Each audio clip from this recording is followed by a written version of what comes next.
Hello bachcho, let's see the question, and the question says that if f of x is equal to 1 minus cos 10x by x square when x is less than 0, a when x is equal to 0, and square root of x divided by square root of 625 plus square root of x minus 25 when x is less than 0, then the value of f of x may be continuous at x equal to 0 is what?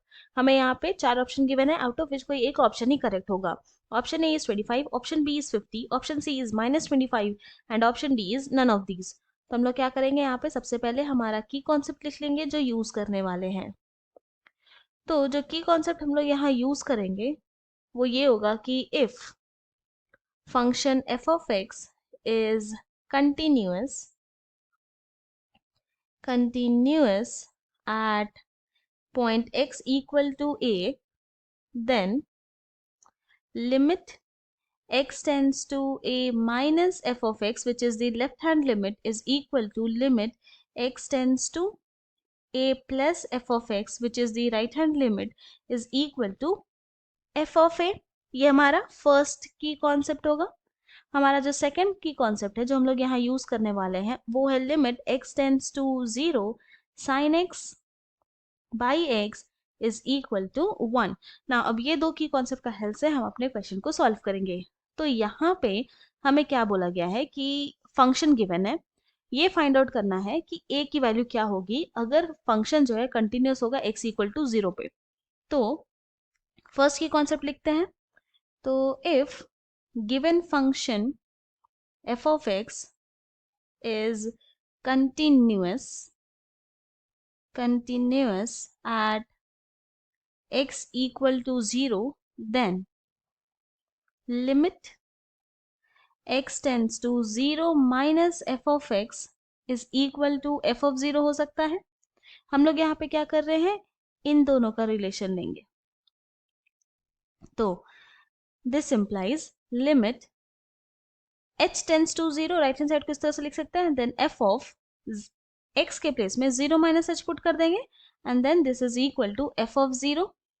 Now this implies ये क्या हो गया, limit h tends to 0 f of minus h is equal to f of 0. तो यहाँ पे हम लोग वो फंक्शन लेंगे लेफ्ट हैंड साइड में जो x जो है लेस देन 0 हो.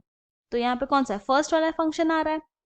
तो this implies limit h tends to 0, बस क्या करेंगे x के प्लेस में माइनस h पुट कर देंगे. तो ये हो जाएगा 1 minus cos minus 10h by minus h का square is equal to f of 0. Now since हम लोग ये जानते हैं कि cos minus theta is equal to होता है cos थीटा, तो ये वाला फॉर्मूला हम लोग यूज करेंगे. तो लेफ्ट हैंड साइड क्या हो जाएगा, limit h tends to 0 1 minus cos 10h divided by h square is equal to function at x equal to 0 पे क्या है, तो x इक्वल टू 0 पे फंक्शन a है. सिंस हम लोग ये जानते हैं कि 1 माइनस कॉस थीटा का फॉर्मूला होता है 2 साइन स्क्वायर थीटा बाई 2, ये फॉर्मूला यूज करेंगे लेफ्ट हैंड साइड. तो ये हो जाएगा this implies limit h tends to 0 1 minus cos 10h को लिखेंगे हम लोग 2 साइन स्क्वायर थीटा क्या है 10h, तो यहाँ जाएगा 10h by 2 divided by h square is equal to a. तो यहाँ पर 2 एंड 10 दोनों ही 2 से डिविजिबल है. 10 5 टाइम्स जाएगा, 2 1 टाइम्स जाएगा. तो यहाँ पे क्या आ गया, दिस implies, और ये जो 2 है वो लिमिट के बाहर लेकर आएंगे क्योंकि वो कांस्टेंट है. तो 2 multiplied by limit h tends to 0, ये हो जाएगा sine square 5h by h square and this is equal to a. ना अब क्या करते हैं, हम लोग लेफ्ट हैंड साइड में 5 स्क्वायर को मल्टीप्लाई करेंगे तो 5 स्क्वायर को डिवाइड भी कर देंगे. तो दिस implies क्या आ गया, न्यूमरेटर में देख रहे हैं 5 स्क्वायर जो है वो कांस्टेंट है तो बाहर लेकर आ जाएंगे. तो 2 मल्टीप्लाइड बाई 5 का square limit h tends to 0, यहाँ पर आ जाएगा sine square 5h divided by 5 square h square and this is equal to a. Now और सिंप्लीफाई करते तो दिस implies 5 का स्क्वायर 25 मल्टीप्लाइड बाई 2 हो गया 50 and then limit h tends to 0, यहाँ पे लिखेंगे साइन 5h बाई 5h का ये होल स्क्वायर यहाँ पे, and then this is equal to a। तो अपने सेकेंड के कॉन्सेप्ट से क्या हो जाएगा, ये 50 multiplied by 1 left hand side, and this is equal to a आ गया। तो यहाँ पर a का वैल्यू क्या हो गया, इक्वल टू 50, और यही तो चाहिए था, a की वैल्यू।